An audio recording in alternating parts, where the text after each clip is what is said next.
Good evening, ladies and gentlemen, and welcome to Wall and Power TV. I'm your host, Paul Metsa. Tonight, we will be going back in the time machine to discuss the storied history of First Avenue, in my estimation, the greatest rock and roll club in the universe. My guest, Chris Riemenschneider, is a music critic at the Minneapolis Star Tribune. He has written a phenomenal new book about the club, First Avenue, Minnesota's Main Room. There's so much I want to talk to you about, Chris, and I really appreciate your time tonight. But you mentioned the Lilith Fair, and the one thing I think that First Avenue has really been unique on is the number of women that have played important parts in that, and really for years, for decades, a really man-oriented industry. Yeah. Yeah, no, and that's still true to this day, actually. Right from the get-go of when the transformation from Uncle Sam's to First Avenue, which is when about a 2-year stretch there where the club transferred from a disco club to the rock club that it is, which it started out as a rock club, as a depot. Right. But Chrissy Dunlop she went to work there at the end of 1979, right as the entry's about to open. And she was McClellan's right-hand woman, shall we say. She was really integral to the booking there, and just the overall attitude of treating musicians well and everything. Mid-'80s, Maggie McPherson, she was kind of the Conrad of the day. She ran the place, and I mean, can you imagine? And Maggie's a badass. Yeah. You know, and so her to deal with. Well, tell us a little bit about that Jimmy Reed show. Show how badass she is. That was actually Chrissy. That's Chrissy. That's okay. Chrissy. Yeah. Okay. Chrissy Dunlop, to exemplify how cool she is. Age 14, she faked a note from her parents and somehow talked her way into seeing Jimmy Reed at the Marigold Ball. Wow. I mean, I saw Anthrax when I was 14. She saw Jimmy Reed. Right, Who's cooler, right. Who's cooler there? And now we have Sonia Grover. She's the main booker there. She's, you know. And Molly, integral. who was Molly? Molly McManus was a key. She was a kind of the floor front of house manager through the 90s, and she, you know, those women put up with a lot of crap. Oh yeah, a lot of crap, and a lot of great female bartenders down there. Yeah. No, it's door people. You know, that's one of the things that made it great. You know, it's always been very equal opportunity. Yeah. But if you played there, they treated you like a king or queen. You felt like gold. I remember when I played there, Maggie was working. She walked me through the club, got me to where I was supposed to go. And Conrad wasn't there yet, but the sound guys were amazing. Yeah. And I've talked to several of the people that have played there, friends of mine, like Dan Israel, for example. And we would talk about, you'd stand behind that curtain before it rose, and you felt like the Beatles their first time on Ed Sullivan. Yeah. It was just pure adrenaline, but beautiful magic. Yeah. The sound guys, the tech guys, the women that work there. I think one of the reasons why musicians love playing that club, touring musicians, is you got treated so well. Yeah, there's no doubt. And musicians, all the time, when I talk to them on the phone, if they haven't played First Avenue in 5 years, they're like, how's First Avenue? You know, they love it. Mark Perlman of the Jayhawks has a great quote in here about, and of course they were kind of the hometown heroes, so of course they were going to be treated well, but he's talking with other musicians too of, there's this comfort level there. I mean, obviously aesthetically the place isn't that comfortable. There's not much to it. Right. But he says touring is a real hard, rugged thing. It's physically enduring. And somehow First Avenue, the people there, it just has that real comfort level that when you're on the road for 3 months out of the year, it's a big reason why the musicians love it. I want to encourage everybody to go out and buy First Avenue, Minnesota's Main Room. Over 300 images of the whole almost 50-year history. Great stories about every chapter in the club. But tell us briefly, how did it open, and then the iterations of the different names of the club. Yeah, and I had, honestly, even going into this, I wasn't quite clear on it. 1970, April 3rd, 1970 was the Joe Cocker opening as the Depot. It took the name, obviously, because it was the former Greyhound Depot. It had sat empty The new bus depot opened in about 68, so it sat empty for about 2 years. 1970 to the summer of 71 is when it ran as a depot. Booked amazing legendary acts. I mean, Ike and Tina, B.B. King, Iggy and the Stooges. Right. That blew my mind knowing that they played there. Couldn't make it. You know, and Alan Fingerhut was the owner of you know, an heir to the Fingerhut Fortune. Kellogg, yeah. So you know, he had deep pockets, but even with that, he had to shut it down. And that's actually, I said it's been running nonstop. It did shut down for about a year at that point. And then this company from Cincinnati named American Events was opening these disco clubs. And this is kind of pre-disco. Right, They were really right. on the, not necessarily something to brag about, you were ahead of the curve on disco, but they were opening these clubs in these blue-collar towns, Buffalo, New York, Houston, they had one in Davenport, Iowa, all those kind of towns. When you wanted to get down at night. Yeah, yeah. And they reopened it as Uncle Sam's in the summer of 1972, and it stayed that way until middle of 1979. And that's, at that point, Steve McClellan was the kind of the manager of Uncle Sam's, and he was like, you know, I think we can keep this going as something cooler. And he had to sell Alan Fingerhut on that, and him and Jack Myers they pulled it off, obviously. And they had some very lean years there. Actually, throughout the history of the club, it's up until 2004, they lost more money. That definitely was not a money-making venture. The Sam's, so it went from Uncle Sam's in 1979 to 2 years as Sam's, and that was sort of the transition. You know, that was them saying this isn't the old disco club, but they weren't quite ready to do what they were, you know, the final product. And then in 1982 on, it's been First Avenue. It's almost like the Fenway Park of rock and roll. Oh yeah, yeah, definitely. It's that cool. Yeah, yeah, kind of structurally, it's kind of the same kind of feel as Fenway. But too, Fenway right? Park doesn't have that cool tile. Yeah, no, exactly, exactly. They do have the green wall, though. Yeah, yeah, yeah. We've got Chris Riemenschneider on for the whole show on the Wall of Power TV. Great book, just loving it, called First Avenue, Minnesota's Main Room. Any of your music-loving friends and family, here's your Christmas or birthday gift for them. Or if you really love them, just get it to them anyway. We'll be back after these messages. Thanks. I want you to meet Two Gingers Irish Whiskey. I'm Kieran and I'm Irish, so I tend to like a challenge. Why not? I wanted a whiskey to help find me out what's out there. Like what's really out there. And I found the oldest distillery in Ireland, with a water wheel and awards for its small family of whiskies in the middle of Ireland. As I've always seen it, you can't win the lottery unless you buy a ticket. So try it. The investment is small and the flavor is big. It's perfect for drinking neat, its character holds up, like the Irish, when the bastards try to get you down. Two Gingers Irish Whiskey, distilled twice for more character, time for more flavor, and less of the old burn. No lite bastardes carborundum.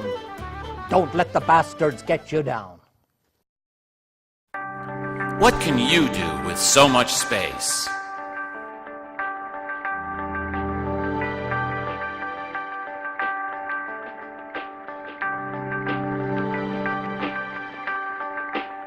The Solar Arts Building in Northeast Minneapolis.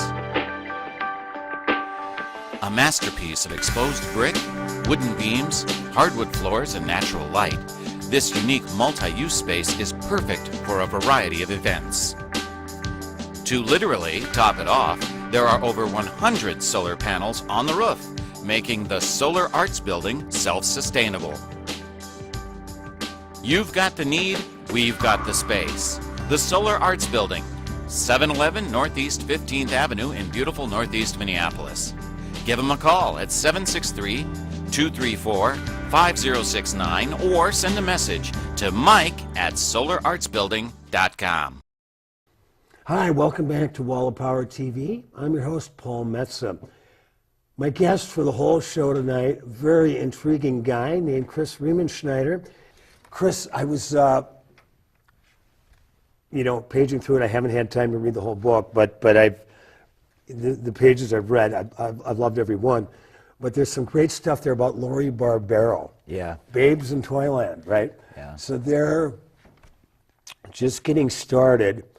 She doesn't know the drums well enough to how to take them apart and put them back together. So she's literally carrying a bass drum with a snare and cymbals, not realizing that you can actually take these apart piece by piece. Well, yeah, she just was afraid she didn't know how to put them back together. Right, right. Yeah. And you know, it was more about their raw power, and God, they had power. They still have it. Actually, they've just played the main room a few months ago. Just one of the best shows I'd seen by them. Really great. Yeah, they're phenomenal. Lori, I don't know if you saw it, Lori has the picture of Bob Dylan in the entry. Right, let's talk about that. That's yeah, and a Hawaiian shirt. Yeah, he had a blue Hawaiian shirt, and he came to see the Alley Cats, I guess kind of a pseudo Stray Cats. Right, rockabilly thing. Yeah,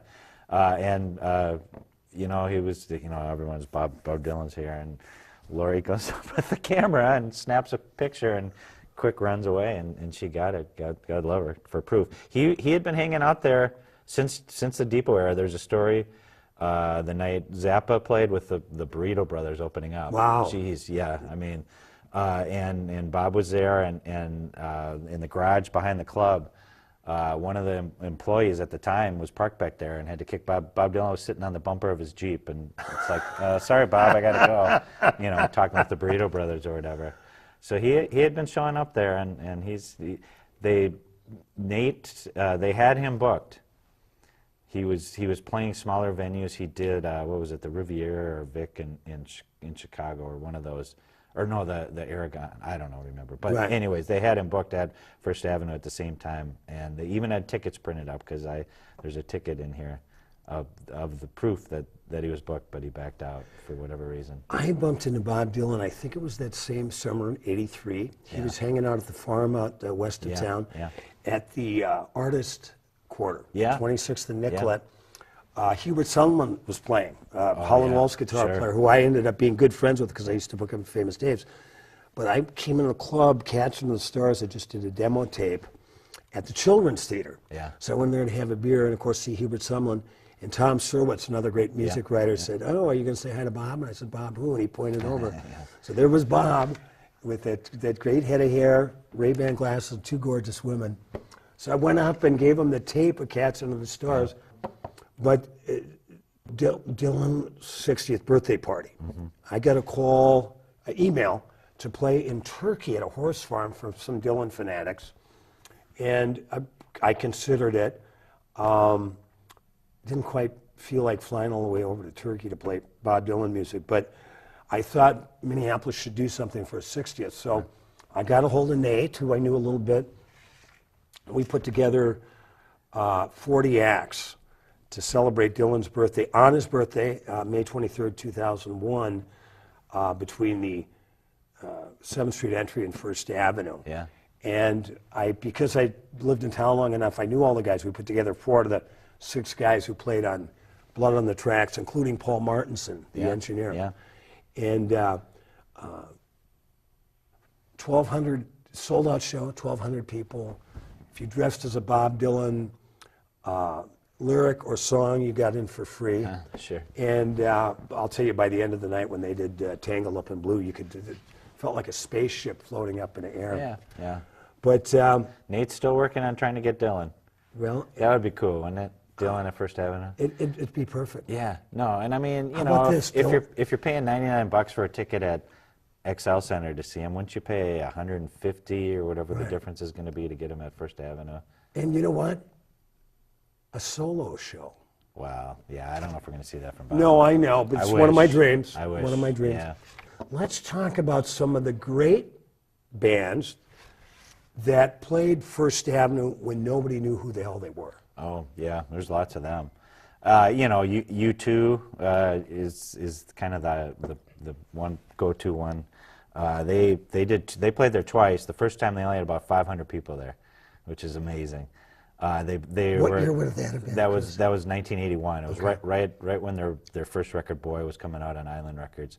They were so new that they wound up they didn't have enough material. The encore was, they started playing the same set again. They did I Will Follow and one other song twice. They were, actually, Marty Keller, another great writer in town, he hung out with them a bit that day, and they were real good, well-behaved Irish Catholic boys. Actually, the funny thing is, the opening band was The Panic, who was Matt Wilson, later of Trip Shakespeare. They opened that U2 show, and they were still in high school. U2 gave them their beer. They're still in high school because they didn't drink. You know, it's interesting you say that, because the Wall of Power TV and Wall of Power Radio works in very magical ways at times. We had a fellow named Matt Goldman, who was a stand-up comedian and was in a band in the early 80s in The Panic with Matt Wilson. Oh, there you go. There you go. And he went on to write for Seinfeld, and he has a great book out called Gone to Dust. Yeah. About Niels Shapiro, Private Eye in Edina. Yeah. Great book. Yeah, yeah. Small World. Yeah. So Iggy played there. Iggy and the Stooges in 1971, and when it was the Depot era, that obviously was before they were. That would have been. I don't know at what point that was in there, but they obviously weren't that well known then. Right. The Litter opened that show. Some people still, even as awesome as Iggy and the Stooges were, some people who were there say that the Litter blew them off the stage. Wow. Yeah. Boy, I think about all the great shows I've seen there. Yeah. Patti Smith, Hank Williams III, Iggy Pop, King Sunny Ade. One of my favorite shows of all time, because it's my favorite band of all time, was the Neville Brothers. Oh, yeah, yeah. To be able to go down and listen and dance to the Neville Brothers. I mean, I opened for the Nevilles at the Guthrie, but you could dance to the Neville Brothers. Yeah. It doesn't get any better than that. Yeah, yeah. No, and that was the thing that kind of set it apart in the first place. First Avenue was that it had the big open dance floor, which, most of the bands in late 60s were at the Guthrie or the, what was it, the Masonic Lodge or whatever in North. The Labor Temple. Labor Temple, yeah. Which I guess wasn't that great of a place, but otherwise it was the auditoriums or the theaters with seats and having the hippies wanted to dance. Well, Joe Cocker and what was it, 20-piece band opened 27. Opened the Depot. 27 pieces. The whole entourage was 40-some people. And part of that's on a film somewhere. The Woodstock movie had just come out with Joe opening up, and he's becoming that was his big breakthrough. So they came up with this. They wanted him to tour. He had just finished a tour, didn't want to go out on the road, and they're like, "We got to strike the iron while it's hot. You're in this Woodstock movie. Let's hit the road." So they hired a film crew. Pack up your tie-dyes. Yeah, let's go. Well, he's like, okay, fine. They let him hire the band to kind of a screw you to his management. He hired a 27-piece band. Sure, yeah. With Leon Russell. Leon Russell put the band together. Leon had just finished working with Bonnie and Delaney, and it was kind of a lot of some of Clapton's guys, some of the Derek and the Dominoes guys were in the band, and just an amazing lineup. Bobby Keys, who features Stones sax man from Lubbock, he was in it, and amazing band. But what an opening night! Right. I mean, it's just talk about a crash course in the rock and roll business. You're trying to accommodate a 27-piece band. The behind the scenes story is Cocker. It's pretty well documented. Had some kind of shaky management at that point. Right. They shook down the club. They said, we want more money or we're not playing. Well, you got to cover just the per diems on 26. Well, yeah, you can imagine. They did. Yeah, I'm sure they weren't making hotel a lot of rooms. money. They needed it. Yeah, and they did the standoff, and the club owner agreed to it. Alan Fingerhead agreed, and they took some money out of the safe and paid him. The show went on, but Ike and Tina tried the same thing, or Ike did, and. At that point, the owner had wised up a bit. He paid him in change. He gave him a huge thing of change. This was Alan Fingerhut. Right. Kind of screw you to Ike. When Ike and Tina showed up, they showed up late. They were supposed to play 2 sets. A lot of the bands in those nights played 2. They'd change over the crowd. Right. And Ike didn't want to play 2 sets, and They did pay him more, but they also held him to playing 2 sets that night. And Bobby was playing sax. Yeah. And he was such a sweet cat, right? That's Just what I heard. hanging out back there. We mentioned the footage of Cocker playing it. Bobby is key to that scene. He's got, you can tell it's at First Avenue because it was opening night, or the Depot, I'm sorry, it was the Depot. For the opening night, they brought in tons of carnations. They had, so they were throwing flowers all around. Bobby's got a carnation sticking out of his saxophone. It's really cool. That's there's a movie, Mad Dogs and Englishmen, and the scene where they're doing The Letter with the old Box Tops, Alex Chilton and the Box Tops song. That's at First Avenue. The audio isn't from the club. The audio was from the soundstage before they went on tour. I looked into this, obviously. But the footage, and it's amazing. You can't quite tell it's what we now know as First Avenue until towards the end. They pan around the room. It's unmistakable. Right. You totally recognize the room. And then he walks off, Cocker walks off the stage towards what later became First Street, 7th Street entry. He walks towards that door. What's cool about that photo from opening night is they're up along the wall there, and you can see there's still windows. Right. There's a long row of windows. If you're outside the club, you can see the outline of where the windows used to be. It's kind of this curved thing. It takes you back. I mean, it's amazing to see the old photos of the club. There's another amazing photo of what's now 7th Street entry. You know, we think of this kind of dark and dingy place, and it was the cafe for the bus depot, and it's this it's this pristine, polished cafe, you know, almost white tablecloth, and that blew me away when I saw that. It's you know, just literally night and day. It's bright and clean. And tell us from your research what you know as a music writer and as a fan, the importance of First Avenue to Prince Rogers Nelson. Yeah, you know, it's funny, when I started the book, I was kind of thinking, everybody knows that it's Prince's place. I want to play up everything else that's happened there. Right. I you know, obviously I knew Prince was going to be a big part of the book, but I was kind of on the thinking I'd downplay it. And as I researched it, I'm like, no, it's really, the club was huge to him. It was huge to his evolution. And of course, he was huge to the club. And then, so I'd already kind of made up my mind. There's a lot more to this than I thought. And then halfway through the writing of it, he died. And you know, they were showing, like CNN and everything, they're showing images of outside Paisley Park, but more often than not, they were showing the scene outside First Avenue, and that's, to me, it's just a defining moment of Minneapolis history. These 10,000 people coming together outside this club that meant so much to him. It was beautiful. It was just beautiful. He only played there. He only did 9 full shows there, which, you know, really isn't that many. All 9 were, first of all, kicked butt, of course, but they were all different, and they were all. He would always try out something. He was always, you know, evolving. whether getting ready for a tour or he had a reason to go there. And then the first show, it was still Sam's, March 1981. He had just played Saturday Night Live a couple weeks earlier, and Prince hadn't really, people in this town didn't know what to make of him at that point. That's when the love affair began. That's when things clicked, and he, you know, Bobby or Matt or one of them says, you know, that's really when he found his audience. This kind of eclectic urban audience. You got to go to the coast for the hometown to love you the most. Yeah, that was a part of it too. That was a part of it too. They kind of felt like he had to prove, and Saturday Night Live was what proved that you know, he really is something, and people just rave about that show. I mean, you know, in hindsight, I'm sure everyone talks up a show, but that's one show where it genuinely seems like it was an amazing show.